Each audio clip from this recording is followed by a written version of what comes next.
So, genuine question. Oops. Daklam si girl. Anong pinapangarap mong mapangasawa dati? I mean, nung bata ka, ganun. Ikaw.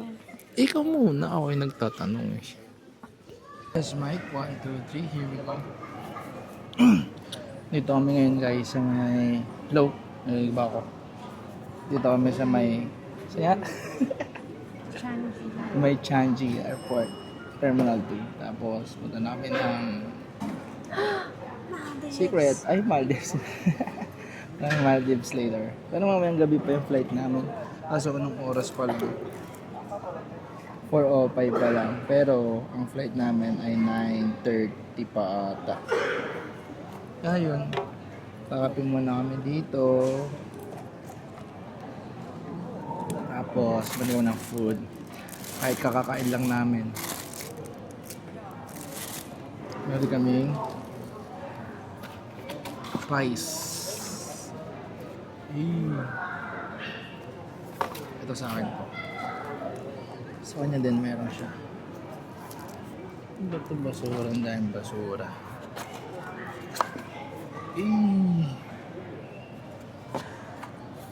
Kami ay kakain muna. Busy pa siya. Lagi siya ganyan. Yung cellphone ng cellphone. Nag-work ako eh. Forward pala siya, sorry. Wow, wala mo naman kahit kahapon. Ay, sabi. Friday pala yung ano nila. Day off. Natin. Natin. Ay, sarap. Oo na.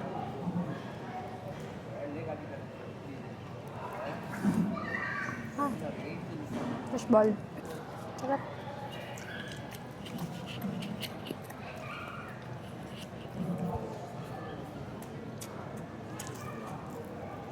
Na-overpower tayo ng ano. Ang ilaw. Hindi na okay naman. Hindi ako doon. Walang daw. Ako na rin ito-chok na.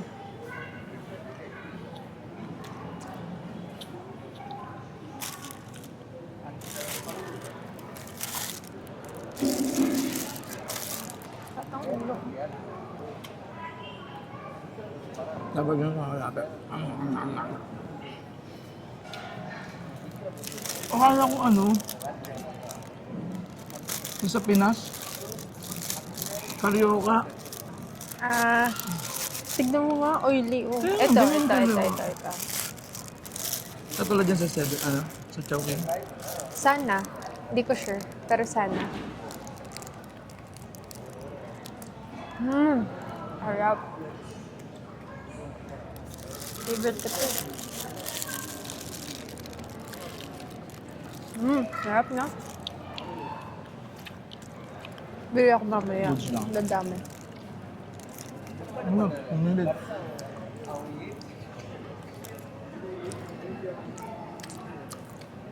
Dito lang tayo nakarap kasi ang daming tao sa likod. Kaya makita sila sa frame. Okay lang yun. Tignan mo nga, love, kung saan yung mas match. Wala. Pero mas malapit na to. No? Darker. Ito, konting ano na lang. Pag mixin nila to. Yun, tsaka yung isang. Wait siya ako kakain ako.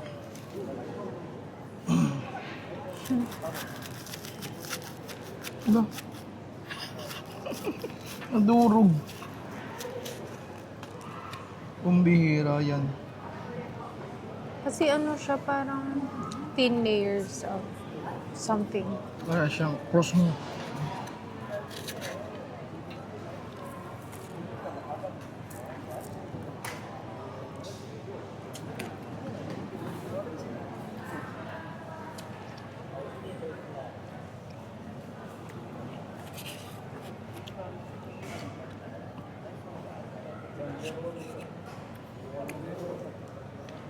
Check na yung tsura guys. Ano kasi siya yung nagdurog eh. Parang siyang crepe. Yan. Ano yung itsura niya? Eh, dapat yan, ako mag-focus.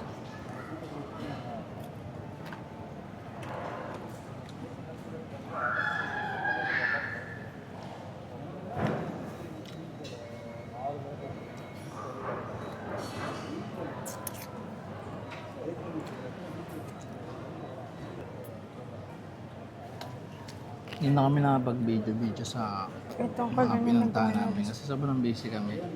Dami namin ginagawa sa buhay. Itong color na nagawa niya na lower right, add lang kayo Kaya yun, ng ngayon lang isang kami nag-try mag-video. darker green shade. Kasi nga, pupunta namin ng Maldives. Bakit pa nito? Nakipit pala ang gamit ko. Ayun. Tapos, ayun, yun lang. Saglit na kami dito sa Singapore kasi Maldives. Yeah, ano ka nila? Cut na lang, Red cut. tag. Tingnan mo yung ano. Tingnan mo ang ganda. Ang Ito. Feeling ko, nag-ano lang talaga yan. Nag-crawl na lang on its own. Diba? ang halaman. Hmm? Oo, siguro. Kasi kumapit na siya. Oh. Sa beam. Di ba may ano din talaga dyan? Company. Hindi, I mean, hindi naman talaga supposed tatawid yung... Sa beam. Wala bang ano, para kainin to? Nagsabog-sabog na siya. Parang siyang ano, wrapper ng Shanghai. Ito. Sarap nito, love. Ayaw mo. Masarap siya kaso. Bubusog na ako dyan. Ito yung mga gusto kong flavor. Flavors of China. China? Nainis ka kasi. Review. Kasi, ulit-ulit sila. Hanggang ngayon, paint pa din. Tapos, Paano yung tatanggalin nila? Kukut-kutin pa or patong na lang? well, dapat, tatanggalin nila yung color kasi Oh, mas dark one. kakapak, tsaka kakapak yun. Sobrang kapal na. Kung naiintindihan mo yung construction, alam mo na talaga na, ay, dito nag-base paint ng white. Wait. Bakit ganito yung naging itsura ng ng pintura nila. Kasi siguro, feeling ko lang, mababa yung coat, tapos add. Puro variation order, parang ganyan. Yun nga mangyayari doon. Oo. Tapos na-extend pa sila. Imbis na 1 month lang dapat. Siyempre kung 1 month lang binigay mo sa contractor, sabi mo, 1 month lang yung natin, timeline. Siyempre tataas yun kasi mag-i-increase siya ng Diba? Kapag Singapore na ako, nakapaglahat na ako. Diba? Sabay lang yun. I mean, hindi naman natin pinupush yung Yes. friends natin na contractor. Yun. Pero, siyempre, kuwari, archi ako, designer ako. Mas gets ko na, mas alam ko, confident ako, tas ikaw, contractor ka na engineer. Confident ako na kung ano yung sabihin ko, nagigets mo na agad yun. Diba? Tsaka, tingin ko dapat, yun nga, kung magka-come up pa rin kayo kung bakit naging mura itong contractor na to, ano yung mga specs ng materials na ginamit nila, Exactly. like kung magsasarili mix sila, gaano tayo ka-confident na maayos yung pagka-mix ng mga paint, Yeah. diba? Hindi naman naiinis lang ako. Hindi naman ako totally affected kung iisipin. Kasi bayad naman na yung design ko. Hindi, Pero sa'yo na yung syempre, design, design mo. Paano mo magiging portfolio yun na... Yeah. Tsaka kawawa yung client kapag... Yeah, yun yung kasi, look, imbis na nakatipid nga talaga, mas lalo pa napagastos. Yeah. Natin guys, ilagin natin. Naalala mo yung cafe dati?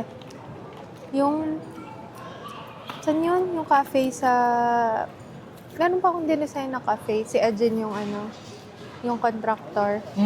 Sobrang smooth lang talaga noon kasi gets niya na eh. Alam niya na yung kulay. Parehas kasi kami ng mata sa kulay.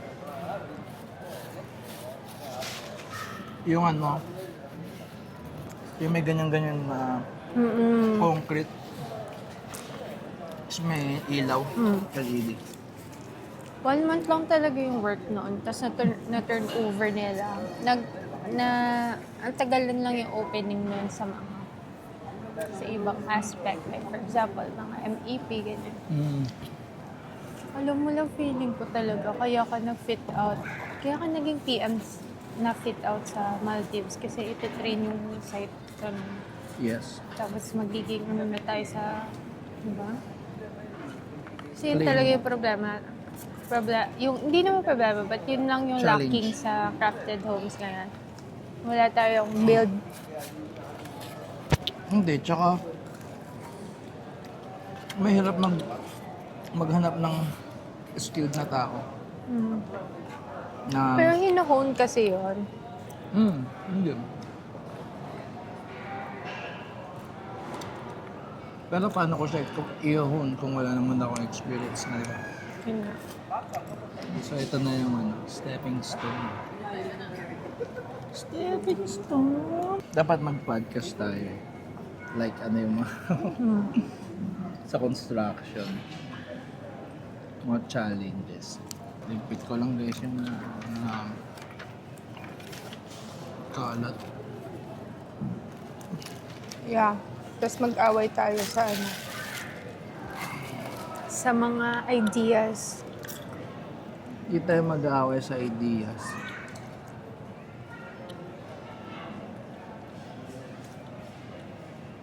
Kung sa operation, kung papakilaman mo ako sa operation, siguro. Pero sa mga ideas na design, Makikialam talaga yung designer kan. hindi, confident ako na maayos yung pamamalakad. Wow! Confidence? Ano ka ba confidence o confident? Confident. Confident? Yung sinabi, Confident ako. Love, tikman mo na yung sa'yo. Tagal. napaka-ano. Ano tawag? Social. No. Hindi naman. Performative. Very performative. Di ba nawala na yung sakit ng ulo ko? Dahil sa kape.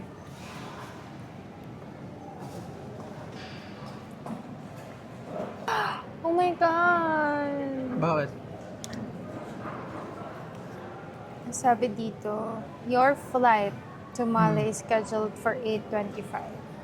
On schedule. Wala na. Akala ko hindi na mag-work. Bakasyon na lang tayo. Pwede bang ganun na? Let's go. Kakainin niyo yung pagkain ko. Ala, ganun pala yun. Pwede siyang zoom, pwede siyang ano. Paano? So, pipindutin mo lang ulit to para mag-joystick siya. Kaya pala, sabi ko, naalala ko in my memory na parang pwede. Love kasi hindi, yung mga tinapay, dapat hindi yan ginaganyan. Dapat kinakamay at kinakagat. Main daw. Yeah. Wait, Parang ano? mga burger. Yung burger dapat hindi din yung ginagamitan ng spoon and Kasi fork. nga, maglalak yung pangako. Parang sarap. Sarap. No.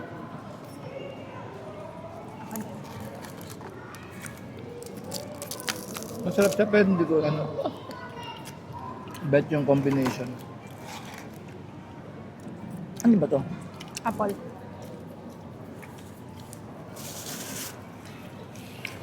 Seryosohin mo na lang ulit yung ganyan mo. Ha? Yung mga vlog mo sa Maldives. Parang may libre tayong pagkain, babe. Let's go. Andito na kami, boarding na kami. Ba't parang namamagamot mo? Umiyak ka ba? Dude. Hindi ka umiyak. Ikaw. Ikaw ako. Anong ako? Ikaw? Ang tinatanong mo. Siyempre, ikaw lang naman kasama ko dito. Dapat, ikaw ganyan mo ba? Nagaganto mo na lang ako mo na para bumubulong na lang tayo. Maririnig naman eh. Hindi, mas maganda na bumubulong na lang tayo. So, genuine question. Oops. Daklam si girl. Anong pinapangarap mong mapangasawa dati? I mean, nung bata ka, ganun. Ikaw. Ikaw muna, ako yung nagtatanong eh. Ano? Wala. Like, Filipino. kung Pinoy or Pinoy talaga foreigner.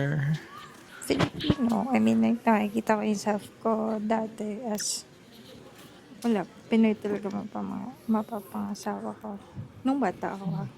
Pero ngayon, Pero ngayon, sana. uy, Yun nga, kung by choice ako. Like, if iiwan mo na ako. ano, And baka blue yung eyes. blue yung eyes. Blue eyes or green or gray. Walang, walang specific na lahi. Basta, Pero hindi maputi. Parang tan. Hindi maitim. Alam mo yun? gets tan. Ano? Ikaw. Ako, wala nung bata ako parang foreigner. Basta parang specific na foreigner, parang Americana. Blonde. Oo, blonde, ganyan. Hindi ko din alam kung bakit. Wala, siguro parang gusto ko magkaanak ng na foreigner.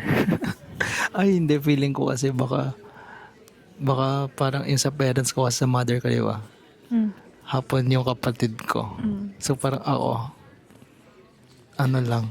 Ayun din, parang gusto ko yung anak ko din parang foreigner. Parang cool, ganyan, astig. Pero sa Pilipinas ka nakatira. Pero dati yun, gusto ko sa Pilipinas nakatira. Pero ngayon, ayoko na sa Pilipinas nakatira. Alam mo lang, na-realize ko. Kaya pala dati, hindi talaga pumasok sa utak ko yung parang mag-asawa ng foreigner. Kasi, di ba kapag ganito yung kulay mo, pari morena ka, tapos sasabihin nila, nung bata ka, sasabihin nila, ay, exotic. Talaga mo? Oo, parang, ay, gusto yun ng mga foreigner, mga exotic, mga morena na payat. Baligkanitan. Tapos malapad yung mga noo. Di ba ganyan ako? Siguro kakasabi nila parang ang baba na tuloy ng gets mo? Talaga? I mean, like, oo, parang feeling ko kasi siya, hindi kasi siya praise. Di ba kasi dati hindi na, yung only maganda lang maputi. Yung mga bata dahil pag maitim ka or morena ka, parang hindi ka maganda, less ka maganda. Negro. Hindi naman. Ay, ewan ko din sa bagay nung bata ka, pagka parang maputi ka. Ayun yung fantasy. Pag maputi ka. Pero lumagis ako, maitim din ako. I mean, negro nga pala ayaw ko eh. Din sa side ni Papa. Yung negro tawag nila sa akin kasi maitim ako, lagi ako nasa labas ng bahay. Yeah. Ayun. So, yun. Antok na ako, sakit lang pa ako. Yan lang guys, bye-bye. May sasabihin ka pa? Ano na? Bye. Cheers.